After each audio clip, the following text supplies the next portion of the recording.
My name is Joel Mathis, and if you're listening to this, I need you to understand something before I begin. I am not a superstitious person. I don't tell campfire stories. I don't watch horror films. I spent 11 years working in environmental data management, GPS calibration, geographic information systems, ecological survey coordination. I am the kind of person who finds comfort in grids, in coordinates, in the quiet certainty that a point on a map corresponds to a point on the ground. I am telling you this because what I'm about to describe should not be possible, and I need you to understand that I verified it, repeatedly, professionally, with equipment I trusted and methodology I'd staked my career on. I need you to understand that I was careful this morning, and I want to be precise because precision is the only thing I have left. I completed my path integrity survey at the Hadley Controlled Environment Research Facility at 0742 Pacific Standard Time. I walked the full route, all 42 GPS markers, standard protocol, and 11 of them no longer match the master map. Not drifted, not shifted by root pressure or soil subsidence or thermal expansion in the path substrate.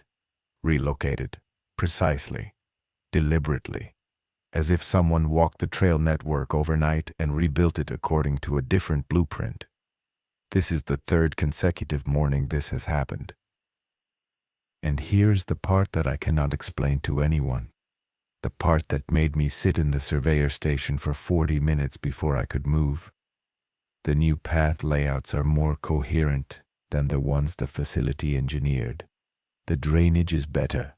The gradient transitions are smoother. The sight lines through the canopy are more naturally contoured. The forest is not breaking our paths. It is correcting them. I should explain how I ended up here. The Hadley Controlled Environment Research Facility sits in a shallow valley in British Columbia's Okanagan region, about 90 kilometers south of Kamloops. From the access road, it looks like an aircraft hangar crossed with a greenhouse. A long, curved superstructure of steel framing and specialized glass panels covering roughly 12 acres of interior space. The structure is impressive from the outside. From the inside, you forget it exists. That's the point, I suppose, the Hadley Dome. Everyone just calls it the Dome. Was commissioned in 2011 by Canopy Systems International as a long-term tropical ecosystem viability study. The premise was straightforward. Construct a fully enclosed, climate-controlled rainforest environment in a temperate zone and monitor how a transplanted tropical ecosystem behaves over decades without natural weather interference, seasonal variation, or external biological input. A closed system. Temperature regulated, humidity managed, rainfall simulated on a program schedule, everything measured, everything logged, everything controlled. I was hired 3 weeks ago as a path integrity surveyor. The title is more interesting than the job, or at least it was supposed to be. The dome contains a network of 42 maintained paths. Packed earth trails, roughly a meter wide, cutting through the interior forest in a grid pattern that allows research teams to access monitoring stations, soil sample points, and canopy observation platforms. My job is to walk the full path network every morning before the research staff enters the dome at 800. I carry a GPS unit calibrated to the facility's internal positioning system, a handheld rangefinder, a field log, and a laminated copy of the master map, the official path layout, as designed by the facility's original landscape engineers. I check each of the 42 path markers, numbered aluminum posts driven into the ground at designated coordinates. I verify that each marker's GPS position matches the master map within acceptable tolerance.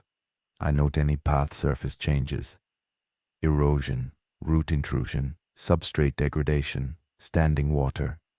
I photograph anything outside normal parameters. I file my survey report by 0815. Then I go to the staff canteen, eat a granola bar, and wait for the day's maintenance requests. The job was posted as a 6-month contract, good pay, remote location, which suited me at the time. I'd spent 2 years doing GIS work for a municipal planning office in Calgary, and the prospect of walking through a rainforest every morning instead of staring at zoning overlays felt like exactly the kind of reset I needed.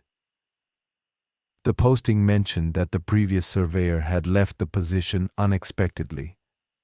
I didn't ask why. Turnover in contract fieldwork is normal.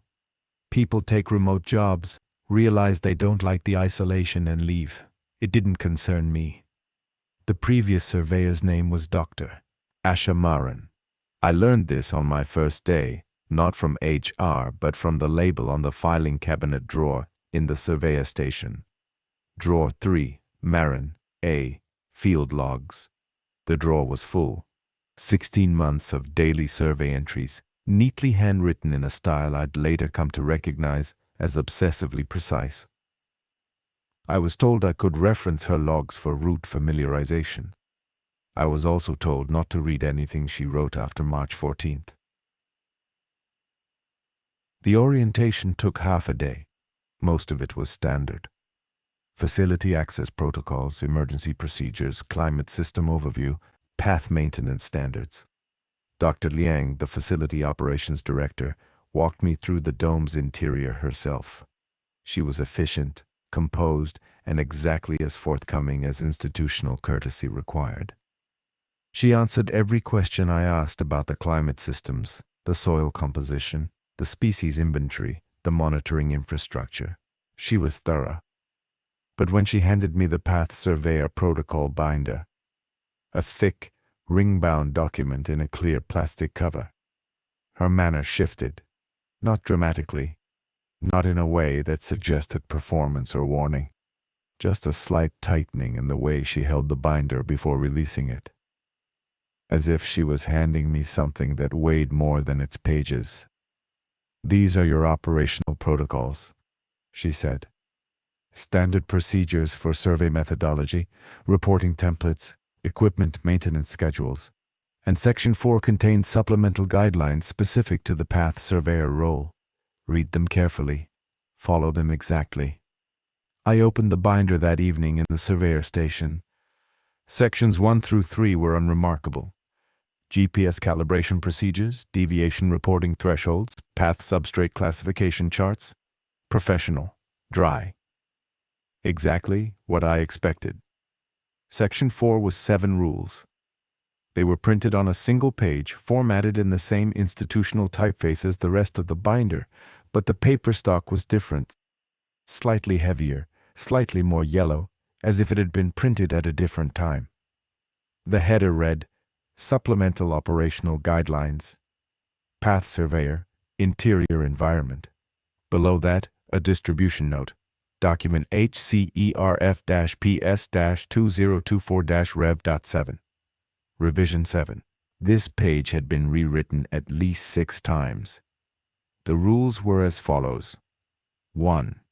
Do not deviate from the verified morning route under any circumstances. If GPS tracking diverges from the master map by more than 3 meters, return to the nearest verified marker and file a deviation report. Do not attempt to follow the divergent path. 2. If you hear vocalizations resembling human speech originating from above the canopy line, do not look up.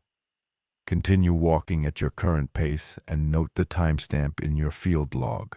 Do not attempt to identify the source or respond verbally. 3. Ambient humidity in Zone 4 may occasionally exceed monitoring parameters. If you experience sudden condensation on your equipment or exposed skin while traversing Zone 4, stop immediately, close your eyes, and remain stationary for exactly 90 seconds before resuming your route. Do not wipe the condensation away manually. 4. Path markers. 27 through 33 are designated legacy route. You will survey this section per standard protocol, but you must not photograph, sketch, or digitally record any flora observed between these markers. Written descriptions in your field log are permitted. Visual documentation is prohibited. 5. If you encounter a path intersection that does not appear on your current master map, Do not enter it. Mark the GPS coordinates, photograph the entrance from no closer than 4 meters, and continue your assigned route. Do not return to that intersection during the same shift. 6. Between 0600 and 0615 each morning, the interior climate system performs a scheduled recalibration cycle.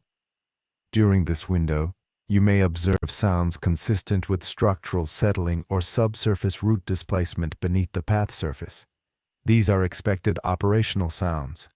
Do not file an incident report for any auditory event occurring exclusively within this 15-minute period. 7. Your predecessor's field logs are archived in the surveyor station filing cabinet. You may reference these logs for route familiarization purposes. Do not read entries dated after March 14th. I read them twice. Then I set the binder down and looked at the surveyor station walls. Plain drywall, fluorescent lighting, a metal desk, the filing cabinet, a wall-mounted first aid kit, a laminated evacuation map, an ordinary room in an ordinary facility. I picked the binder back up and read the rules a third time. Rules 1, 5, and 6 struck me as unusual but defensible. GPS deviation protocols, unmapped intersection avoidance, operational noise windows. These could be explained by institutional caution, liability management, or equipment sensitivity. I could construct reasonable justifications. Rules 2, 3, and 4 I could not. Do not look up if you hear voices in the canopy. Do not wipe condensation from your skin. Do not photograph plants on the legacy route. And Rule 7. Don't read the previous surveyor's notes after a specific date. Not the final entries are incomplete, or the last month's data is under review. A specific date. March 14th. As if something happened on March 15th that they didn't want the next person to encounter, even on paper. I asked Dr. Liang about the supplemental guidelines the next morning. She was pouring coffee in the staff kitchen, and I kept my tone casual. Collegial, not confrontational. I mentioned that some of the protocols in Section 4 seemed atypical for an environmental survey role. She stirred her coffee for precisely the length of time it took her to decide how to answer. The interior environment is a complex system, she said. Some of the protocols address edge cases that aren't intuitive without extended exposure to the facility. They exist because they're necessary. Necessary for what? I asked. She looked at me with an expression I'd later learn to recognize as the specific face people make at Hadley when they're deciding how much truth constitutes an acceptable answer. For completing your survey accurately and safely, she said. Follow them exactly, Joel. That's all you need to do. She left the kitchen.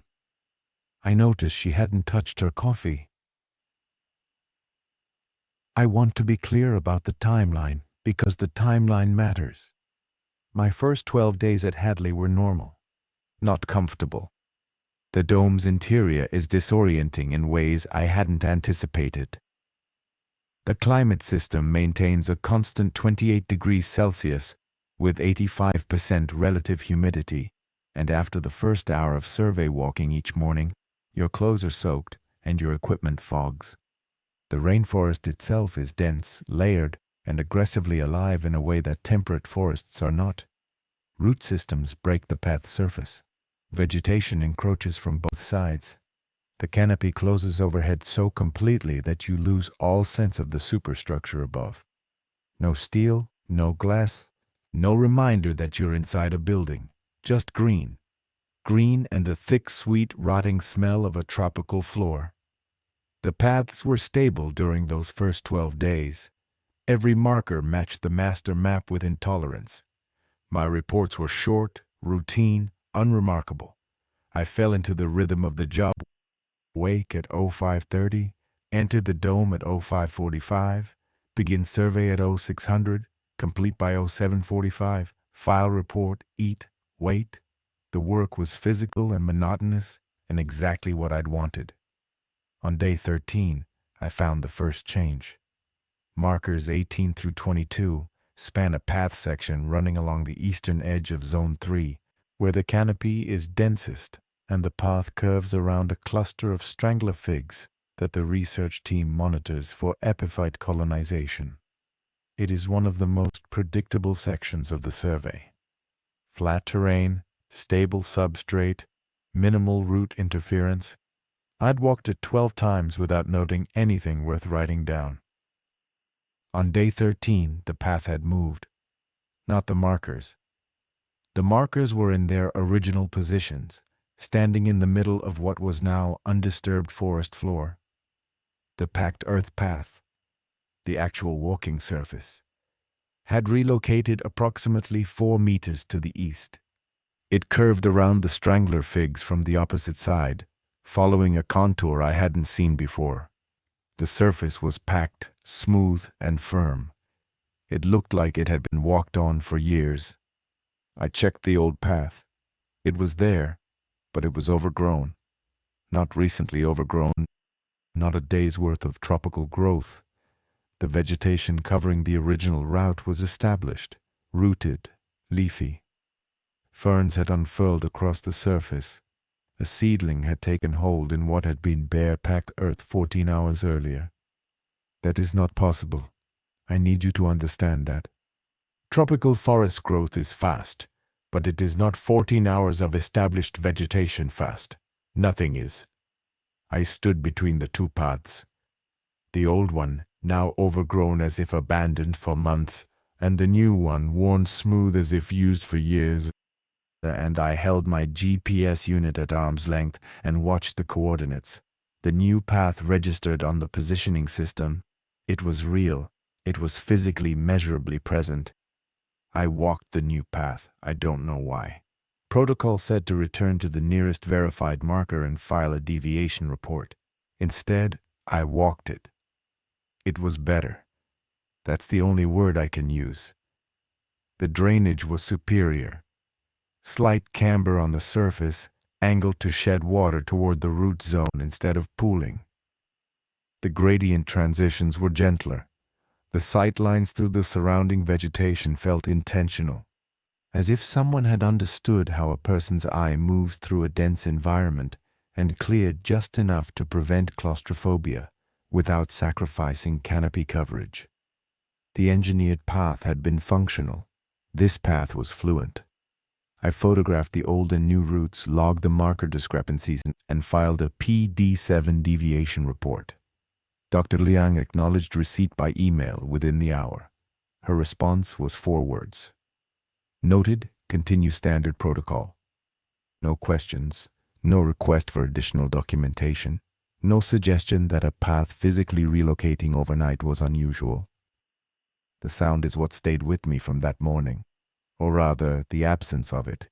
The Eastern Zone 3 section is normally one of the loudest parts of the survey. Insect activity peaks between 0630 and 0700, and the strangler fig cluster is a hub for the dome's managed bird population. On day 13, the section was silent, not quiet, silent, the kind of silence that has texture, a heaviness in the air, a pressure against the eardrums as if the atmosphere itself had thickened and was absorbing sound before it could travel. I felt it in my jaw, in the bones behind my ears. I thought it might be a pressure differential from the climate system. I checked the barometric readout on my field kit. Pressure was normal. The silence was not mechanical. It was something else.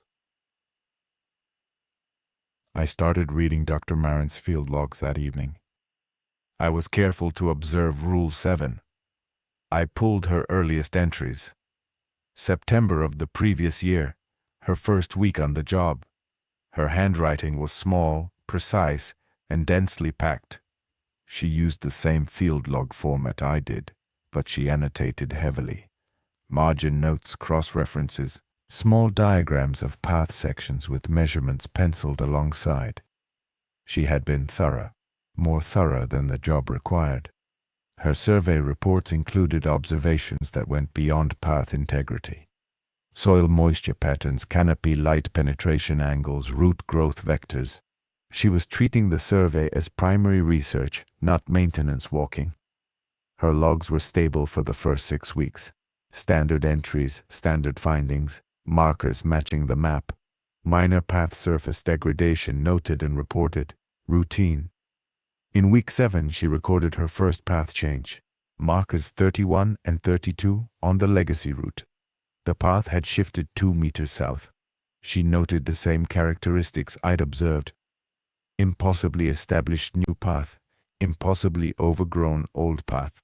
She filed a PD7. In week 8, another change. Markers 9 through 11. Week 9, markers 15, 16, 22, 23. She began mapping the changes on a separate sheet. Overlay tracings on photocopies of the master map, each change marked in red pencil with the date. I spread 6 weeks of her overlays across the surveyor station desk and looked at them in sequence. The changes formed a spiral. Not approximate, not suggestive. A logarithmic spiral, tightening inward across the path network, each night's modification rotating the pattern roughly 15 degrees clockwise and drawing it closer to the center of the dome. I measured the convergence point using her coordinates and a straight edge. The spiral pointed to a location near the geographic center of the dome's interior, a section of Zone 5 that I'd walked through several times.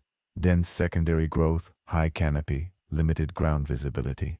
No marker, no designation, no monitoring station, no path leading to it. On the master map, it was blank space. Unlabeled interior forest. Dr. Marin had circled the same coordinates on her final pre-March 14th overlay. She'd written a single word next to the circle, underlined twice. Origin. I set the overlays down. I looked at the filing cabinet. At drawer 3, at the thick stack of entries that continued past March 14th. The drawer had no lock. The entries were right there. I didn't read them. Not yet. Instead, I pulled up the facility's digital archive on the surveyor station workstation. The system was organized by department: climate, botany, soil science, engineering, administration. I navigated to engineering and searched for construction records. The original environmental impact assessment from 2009 was a 340-page PDF. I skimmed it. Standard pre-construction documentation, terrain surveys, hydrology reports, soil classification, ecological baseline inventories. The site had been logged in the late 1990s. Before that, it was old-growth temperate rainforest, western red cedar, Douglas fir, Sitka spruce, canopy heights exceeding 60 meters, root systems centuries old. All removed, cleared to mineral soil.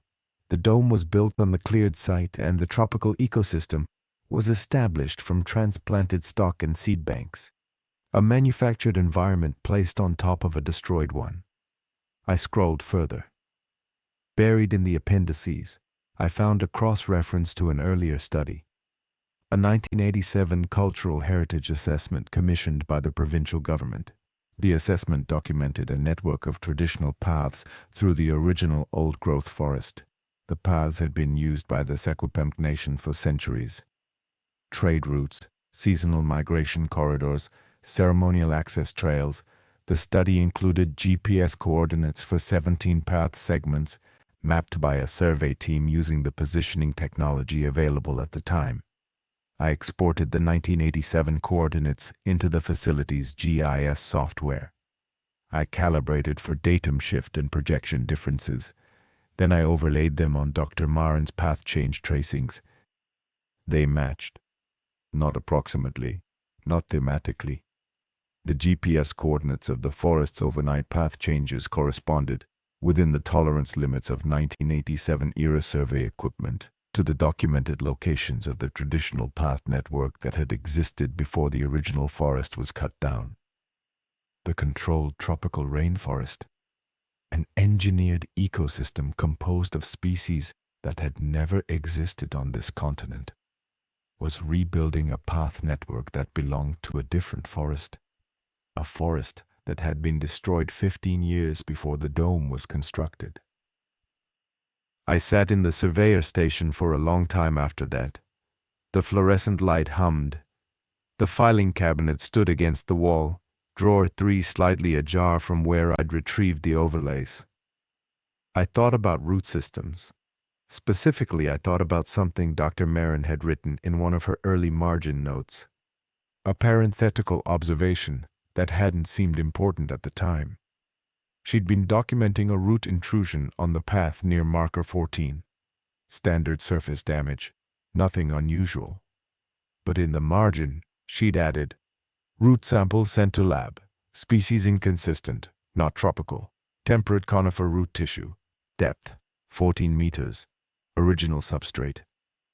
The original forest's root system was still alive. 14 meters below the engineered tropical soil, beneath the drainage layers and the growth substrate and the imported earth, the roots of the trees that had been cut down 30 years ago were still there, still intact, still growing. And they were feeding the controlled forest something it shouldn't have, a blueprint, a memory, a map of what this place was supposed to look like before someone decided it should look like something else. The condensation in Zone 4 found me on day 17. I'd been thinking about it since reading the rules. Rule 3, specifically, the instruction to stop, close your eyes, and wait 90 seconds without wiping the moisture away. Of all 7 protocols, this was the one that felt most like superstition. Condensation is condensation. Water vapor reaching dew point on a cooler surface. My skin, my equipment housing, the glass face of my GPS unit. All cooler than the surrounding air in Zone 4, where the humidity routinely spiked above 92%. Physics, not mystery. I entered Zone 4 at 0658. The transition is always noticeable. A wall of wet heat that hits you at the zone boundary, where the climate system's humidity parameters step up to simulate a lowland flood forest microclimate. My shirt was already damp from 3 zones of survey walking, but Zone 4 makes dampness feel like a different state of matter. The air is thick enough to taste, sweet, vegetal, with an undertone of something mineral that I'd never been able to place. Not soil exactly, not water exactly. Something between. I was checking marker 36, one of the stable markers, unchanged since my first day, when the condensation hit. Not gradually, the way fog settles. Instantly. One moment I was reading coordinates off the GPS screen, and the next, every exposed surface on my body and equipment was coated in a thin, warm film. Warm. That was wrong. Condensation forms when vapor meets a cooler surface. This was warmer than the air, warmer than my skin. It sat on the backs of my hands and on my forearms and on the GPS screen like a layer of something that had been waiting to land. I should have stopped. I should have closed my eyes and counted to 90. Rule 3 was clear. I had read it, understood it, and filed it alongside the other protocols I was following without question. But the GPS screen was fogged. The coordinates for marker 36 were obscured. And I was in the middle of a reading. My hands moved before my memory of the rule caught up. A single, automatic swipe of my thumb across the screen to clear the display. The condensation smeared. It didn't wipe clean. It spread across the screen in a thin, slightly viscous film, and where my thumb had pressed, the moisture transferred to my skin and was absorbed. Not evaporated, absorbed. I felt it sink in, a warmth that went deeper than surface contact. Into the tissue, into the muscle beneath, a radiating heat that moved up my thumb and into my palm and settled there like a held breath. I stopped walking. I looked at my hand. The skin was dry. The condensation was gone.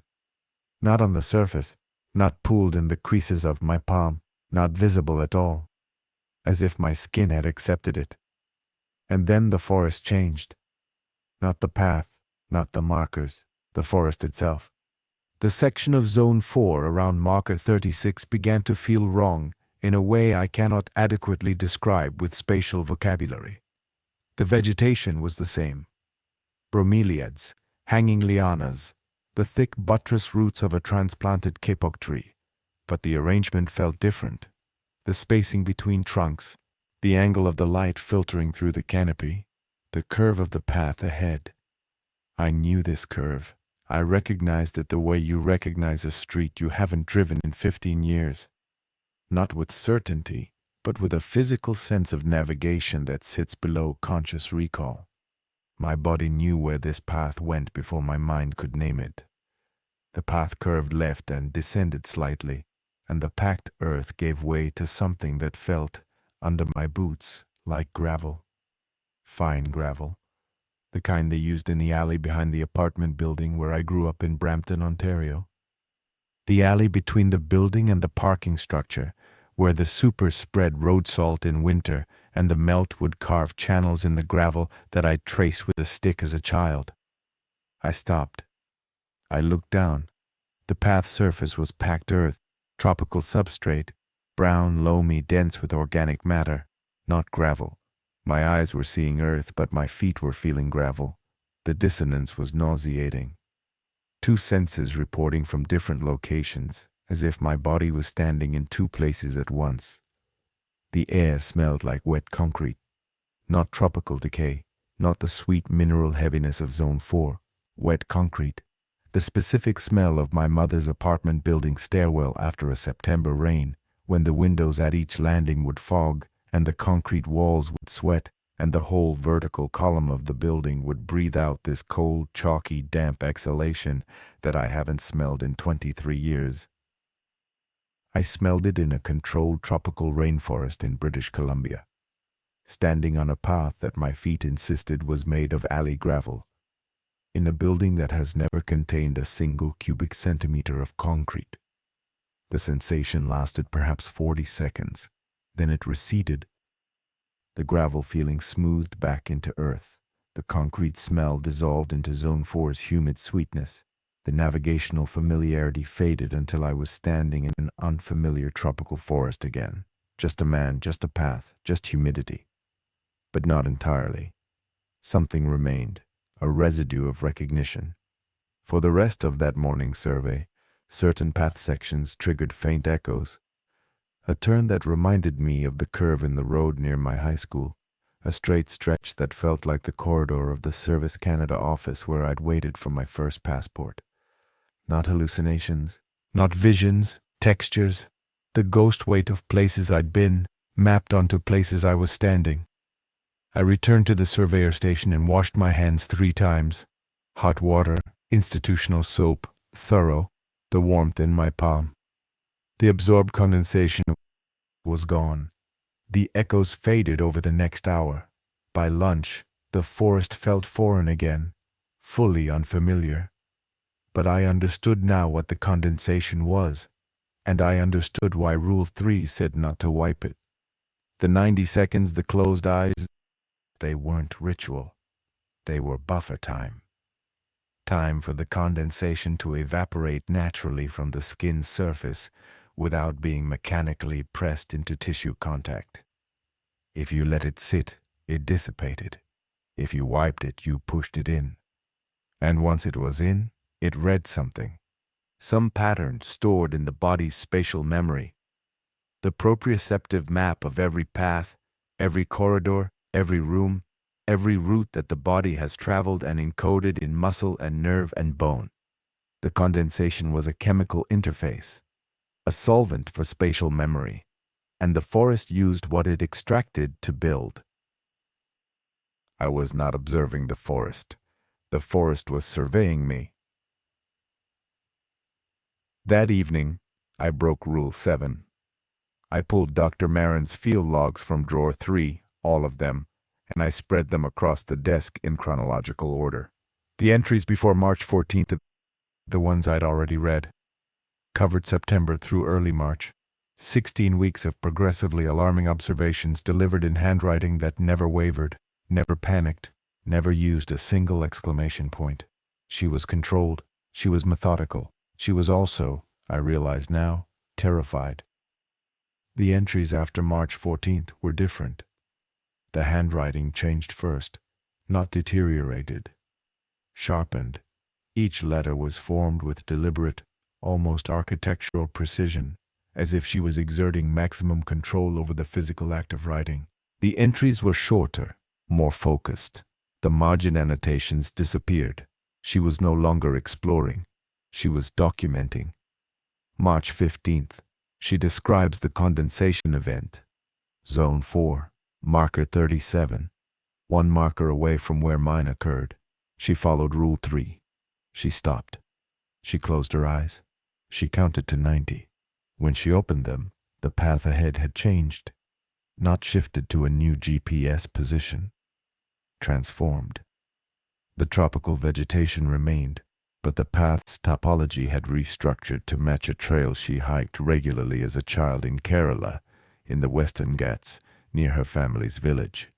She recognized the gradient, the curve pattern, the way the canopy opened at a specific point to allow light onto a flat stone where she used to sit. She walked it. 200 meters. The path was perfect. Every detail correct, rendered in foreign vegetation but topologically exact. She checked her GPS. The coordinates showed her at the convergence point, the center of the spiral, Zone 5, the blank space on the master map. There was a clearing. She described it with the precision of a survey report, roughly circular, 18 meters in diameter, no canopy overhead. The trees had pulled back to form a nearly perfect ring, their crowns angled outward as if repelled from the center. The ground was bare, no leaf litter, no soil, no substrate, just root material. Dense, interwoven, forming a solid surface like the grain of a cross-cut log. Smooth enough to walk on, warm to the touch. In the center of the clearing, the root material rose, not randomly, not organically. It formed shapes, walls, a threshold, the suggestion of a roof. The root system had constructed with biological precision a structure roughly 3 meters by 4 meters. The proportions were domestic. The entrance faced east. She recognized it. It was her grandmother's house. Not exactly. Not a replica. The proportions were right. The spatial relationships were correct. The orientation matched. But the material was wrong. Wood and plaster and tile replaced by living root, by the deep earth tissue of trees cut down 3 decades ago. The original forest had built a house from the memories the condensation extracted from Dr. Marin's body. A house she hadn't visited in 19 years, constructed by a root system that had never seen it. She did not enter. She turned around and walked back. She wrote that the return path was the master map path. The original engineered route, undisturbed, leading directly back to the Zone 4 exit, as if the diverted topology had never existed. But after that day, the changes accelerated. March 17th, 12 markers moved overnight. March 19th, 16. March 22nd, 21. The spiral was tightening faster. She mapped it each morning. Each night's changes brought more paths into alignment with the convergence point. The forest was pulling its entire network toward the clearing, toward the house it had built from her memory. March 26th. She describes hearing vocalizations above the canopy during her morning survey. Rule 2. She didn't look up. She logged the timestamp, 0634. But she noted that the sounds were not random. They were words, specific words in Malayalam, her mother tongue. She couldn't make out full sentences, but she recognized individual words: Vedu, house; Vazi, path; Therichu, return. She didn't look up. She walked faster. March 30th. She found a second clearing, not at the convergence point. At the edge of Zone 2, near marker 8, smaller, 6 meters in diameter. The root structure at its center was less defined. Partial walls, an incomplete threshold. She didn't recognize the shape. It wasn't from her memory. The proportions were wrong for any building she'd ever been in. In the margin she wrote, "Not mine. Previous surveyor?" The thought settled in my chest like a stone. April 1st. Her penultimate entry. She surveyed the path network and found that 34 of 42 markers had moved overnight. The spiral was nearly complete. Almost every path in the dome now led, eventually, to the clearing in Zone 5. She walked the full survey in 3 hours instead of the usual 90 minutes, because the routes were shorter. The forest had optimized the network, eliminated redundant segments, straightened curves. Every path was a spoke pointing inward. She wrote, "It finishes what it starts. The paths are designed now. Not for researchers, not for survey. They are for ingress. They are bringing something in, or they are bringing someone to the center. The rules slow the process. They don't stop it. The surveyor is not an observer. The surveyor is the material." April 2nd, her final entry, 3 lines. Route survey complete, 38 of 42 markers realigned, convergence 94%. The clearing is ready, the house is finished. I understand now what the paths are for. They are not navigation, they are extraction. The forest walks through you by making you walk through it. The condensation is the medium. The rules are the dosage control. The paths are the architecture of the thing it is building from what it takes. Asterisk. I am going to walk to the center today, not because I want to, because every path leads there now, and I have been walking them for 16 months, and the house in the clearing is the most accurate map of my grandmother's home that exists anywhere in the world. The real one burned in 2009. Asterisk. No entries after that. The remaining pages in the log were blank. I set the log down. My hands were steady, which surprised me. I looked at the filing cabinet. Drawer 3 was open. The logs were spread across the desk like an autopsy. I turned to the workstation and accessed the facility's personnel database. The system was password protected for most functions, but the staff directory was open access. I searched for Marin, Asha. Status terminated. Reason, voluntary resignation. Personal reasons.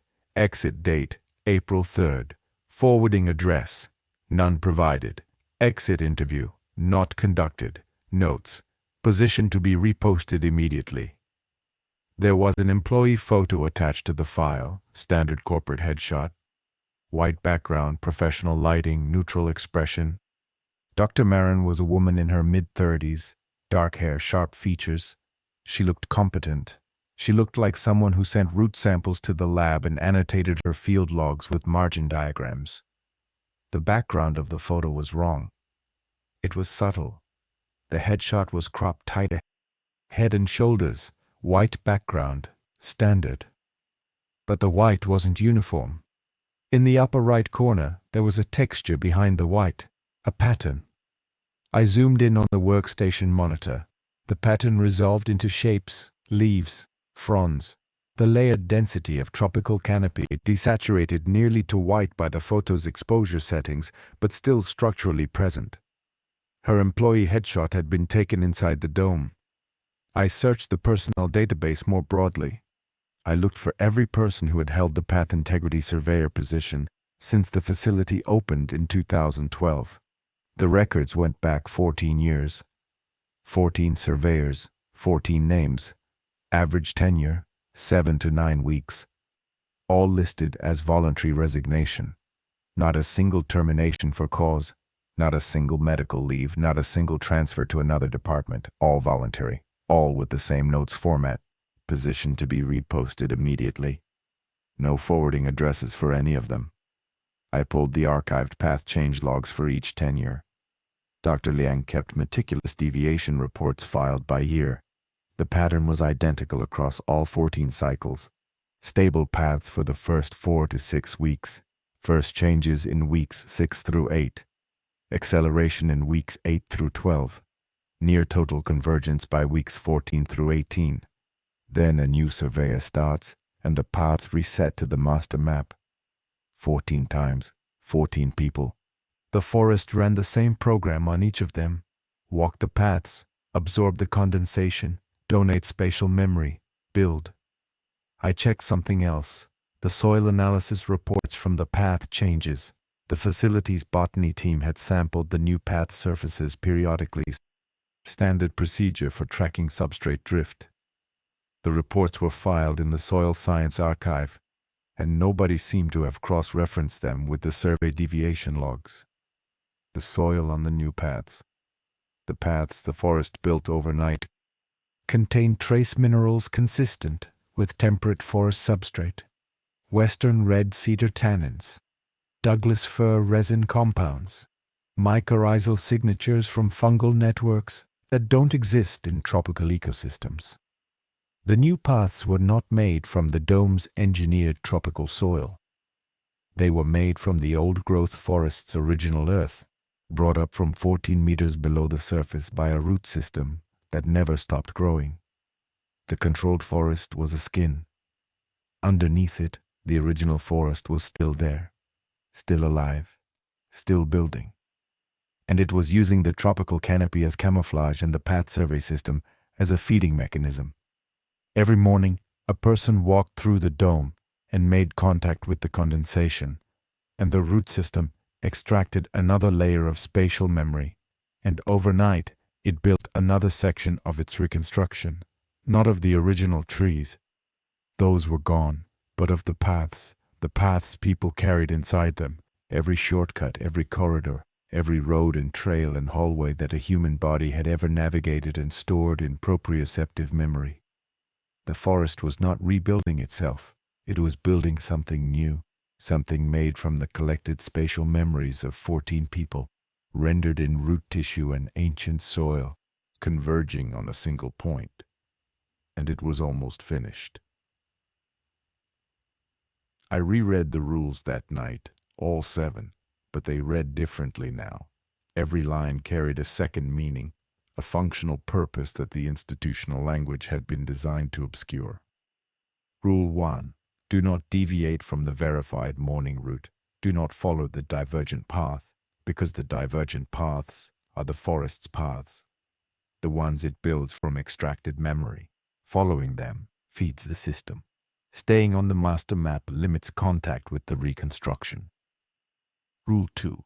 Do not look up at canopy vocalizations, because the canopy is where the two forests interface, where the tropical growth and the deep root system meet. Looking up means seeing the merge point, seeing the place where the controlled environment reveals what's growing through it from below. And the vocalizations are not random, they're linguistic. The forest produces them from the same source it produces the paths. Extracted human memory. It speaks in the languages of the people it has absorbed. Rule 3. Do not wipe the condensation. Let it evaporate. Because the condensation is the extraction medium, the chemical interface between the root system signaling network and human skin. Natural evaporation allows the condensation to dissipate without deep tissue contact. Wiping drives it in, increases the dose, accelerates the transfer. Rule 4. Do not photograph the legacy route. Markers 27 through 33, because the legacy route is where the original path network is most intact, where the 1987 survey coordinates align most precisely with the current reconstruction. Photographs would create a visual record of the process. Written descriptions are permitted because language is imprecise. Photography captures exactly what's there.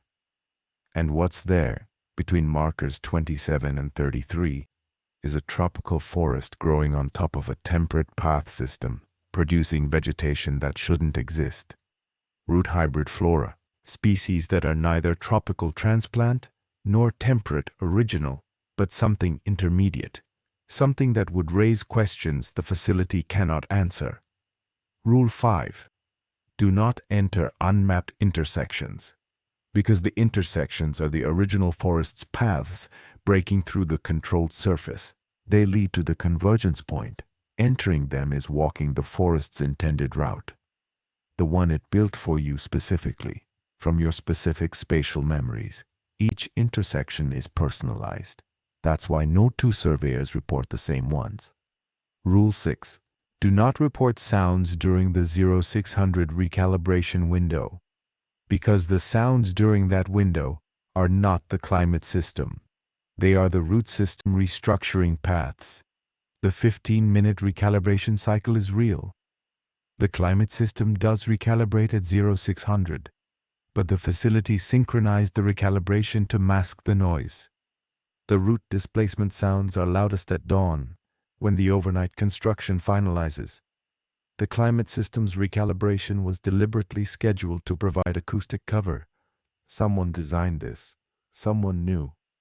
Rule 7. Do not read entries after March 14th. Because Dr. Marin's post-March entries document the full extraction cycle. The condensation mechanism, the convergence pattern, the clearing, the construction, the personalized structures.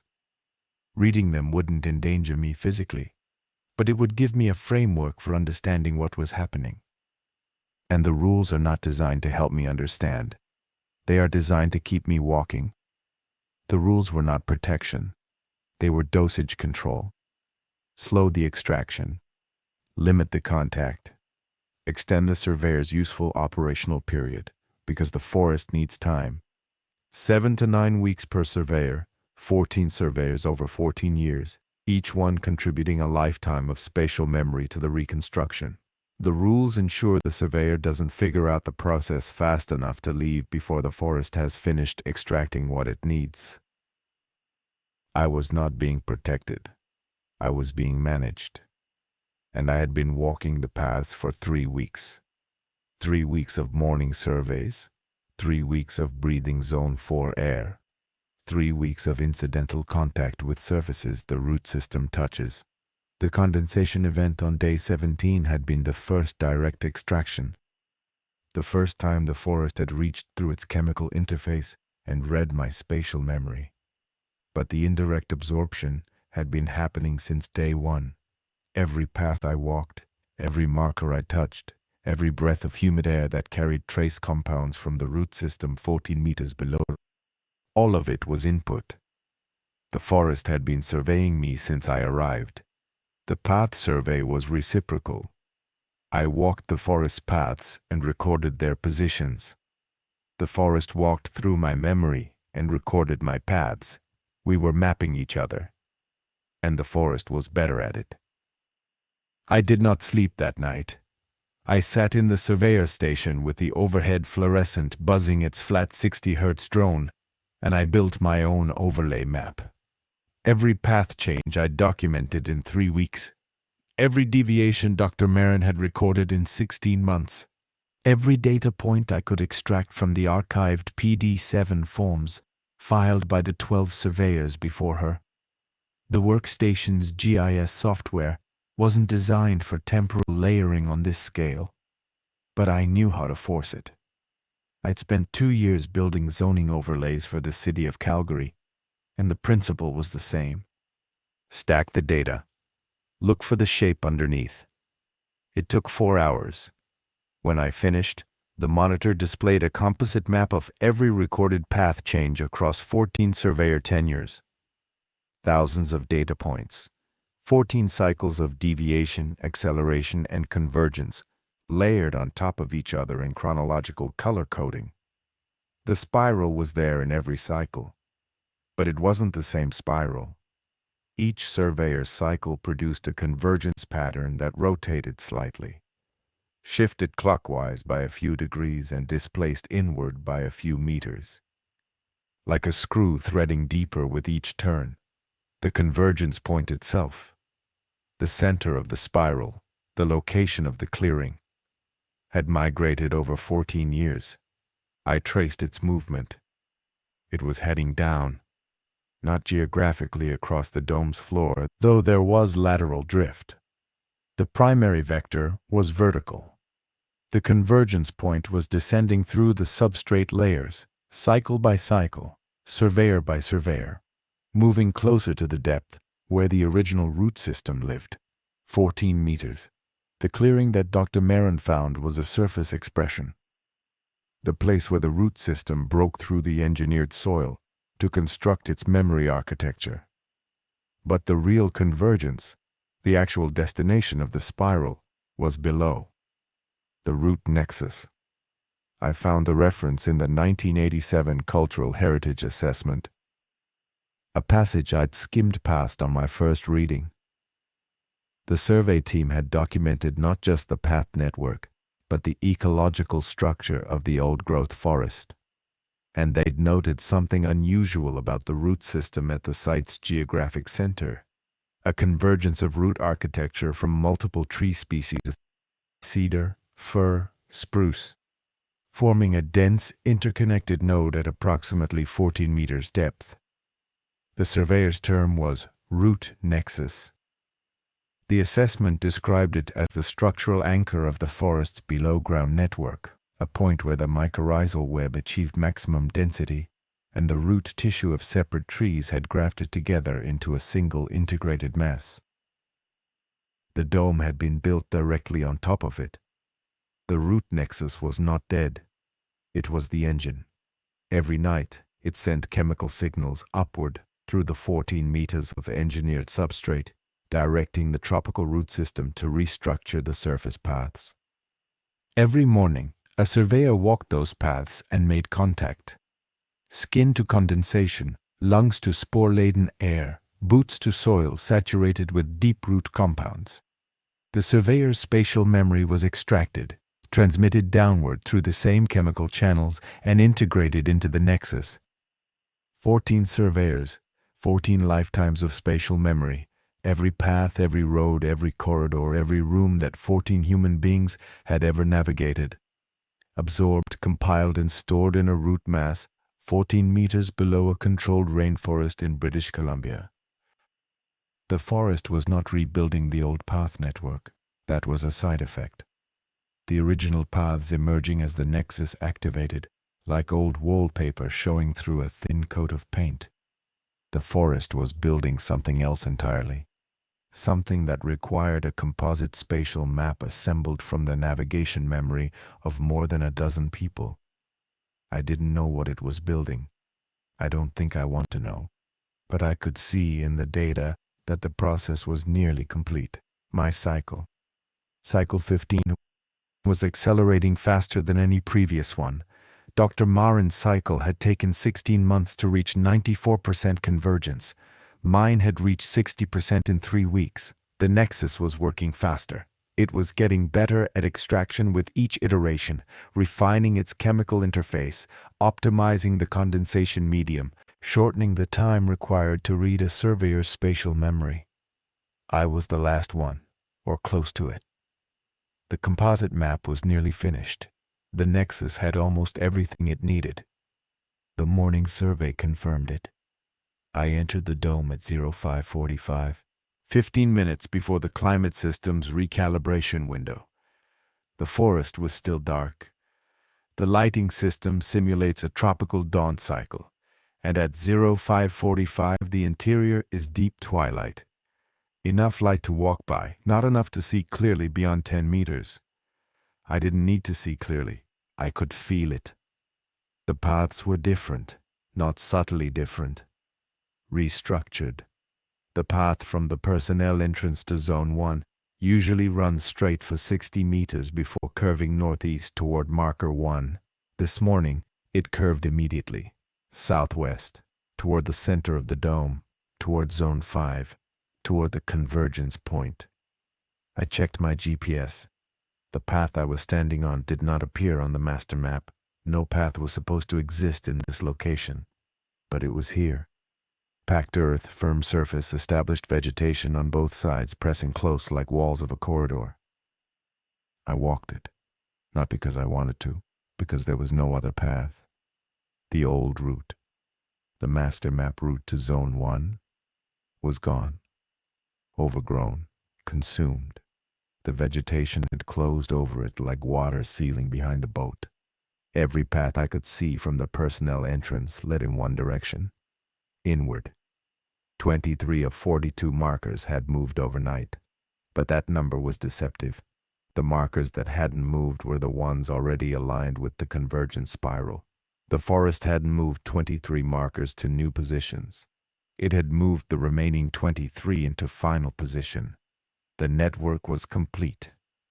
Every path in the dome now pointed toward the center. I followed the nearest route. I didn't have a choice. The alternative was standing at the personnel entrance until someone found me, and the research staff wouldn't arrive for 2 hours. The path curved through Zone 2, then Zone 3, each section subtly wrong in ways that registered not in my eyes, but in my body. The Zone 2 stretch felt like the hallway of my university residence. Narrow, slightly overheated, the walls close enough to touch if I extended my arms.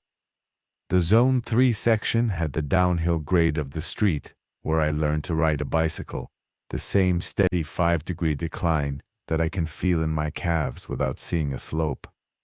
The forest had finished mapping me. These paths were my paths now.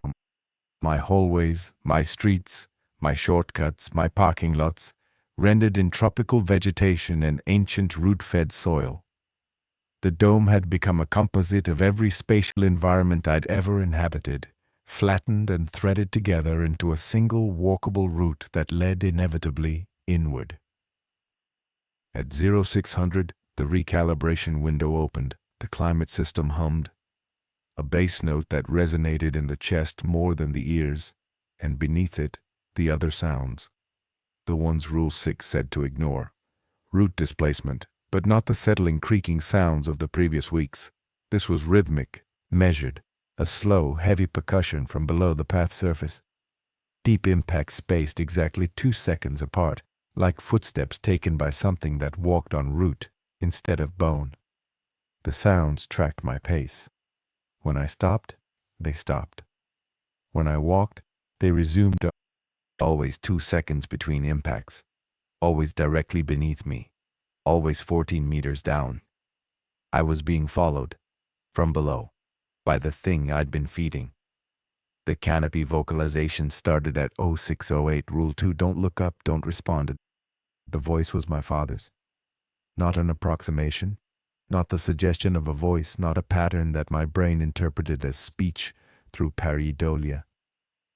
My father's voice speaking in Tagalog, saying words I recognized from specific conversations. Fragments of sentences he'd spoken to me at identifiable moments in my life.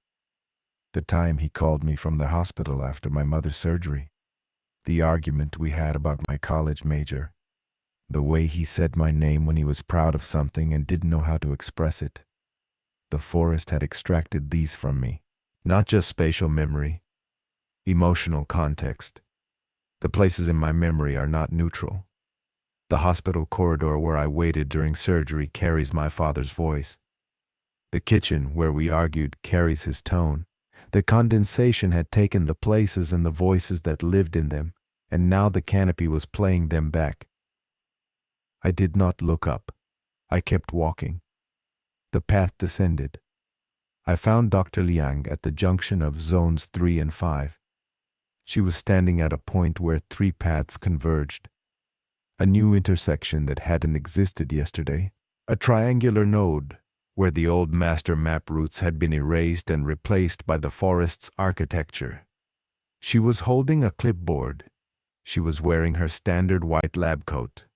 She looked exactly as she always looked. Composed, efficient, institutional. "Good morning, Joel," she said. "You're ahead of schedule." "The path's changed," I said. "Yes." "All of them." "Yes." "You know what's happening." She looked at her clipboard, turned a page, looked back at me. Her expression had no evasion in it, no discomfort, no guilt. It was the expression of someone managing a process. "The facility was built on this site for a reason," she said. The root nexus was identified in the 1987 survey. Canopy Systems didn't build the dome to study tropical ecosystems. They built it to provide a growth medium. The controlled forest is substrate. The paths are the interface. The surveyor is the input. Input for what? Completion. She checked her watch. The nexus has been reconstructing for 31 years. It requires spatial data from human navigation memory to model its growth architecture. Each surveyor provides a portion. You are the 15th. Based on current convergence metrics, you may be the last. What happens when it's finished? She looked toward the center of the dome, toward Zone 5, toward the clearing, toward whatever was assembling itself from 31 years of stolen paths. We don't know, she said. That's not our department. She turned and walked back down the path toward the personnel area. Her footsteps were even. Her clipboard was tucked under her arm. She moved through the restructured forest as if she'd walked these paths 1,000 times before. Maybe she had. I didn't know how long Dr. Liang had been at Hadley. I'd never thought to check. The clearing was 300 meters ahead. Every path led there. The morning light was filtering through the canopy in patterns that shouldn't have been possible. The leaf spacing above was producing light exactly the way it falls through Venetian blinds, creating parallel bars of illumination on the path surface that I last saw in the apartment I lived in during my first job out of college. The apartment where I started my career. The apartment where I became the person who would eventually take a job walking paths through a controlled rainforest. The forest had traced me all the way back to the beginning. I reached the clearing at 6:37. It was larger than Dr. Marin had described, roughly 30 meters in diameter now. The trees had pulled back farther, their trunks angled outward, their canopies forming a ring that opened onto the dome's glass ceiling above. Through the glass, the real sky was visible. The first time I'd seen it from inside the dome, overcast, gray, the mountains of the Okanagan Valley on the horizon. The ground was root material, dense, interwoven, polished smooth by something I chose not to think about. Warm underfoot. I could feel a pulse through my boots. Slow, deep, tidal. The nexus, 14 meters down but present here, at this point, like a heartbeat heard through a stethoscope pressed against the earth. The structure in the center was not a house. It was not Dr. Marin's grandmother's home. It was not my childhood apartment. It was not any single building from any single person's memory. It was composite. 14 lifetimes of spatial memory woven together into an architecture that obeyed no human design language. Root walls curved at angles that combined the corridor of my university with the stairwell of a building I'd never entered. Thresholds opened onto rooms that had the proportions of spaces that 14 different people had considered significant. The roof, a latticework of living root tissue, arched in a way that recalled no single ceiling but all ceilings, the aggregate of every room that every surveyor had ever looked up in. It was beautiful. I say that without wanting to. It was the most structurally coherent thing I have ever seen. Every line, every curve, every proportion derived from real human experience of real inhabited space, compiled and synthesized by something that understood architecture not as design, but as the shape that memory makes when it is given a body. I did not enter. I walked the perimeter of the clearing. The root surface was smooth and warm, and it hummed beneath my feet, and the structure in the center turned as I circled it. Or I turned around it. And every angle revealed a new configuration, a new combination of remembered spaces, a new doorway that opened onto a room I almost recognized. Almost. None of them were fully mine. They were composites. 14 people's memories, overlaid and merged, producing spaces that no single person had ever inhabited, but that felt, at some sub-rational level, like home. On the far side of the clearing, the original master map path resumed. Marker 42 stood at the edge of the root surface, its aluminum post driven into the earth at the exact GPS coordinates specified in the original survey. The path beyond it led straight to the Zone 5 exit, then to the personnel corridor, then to the outside.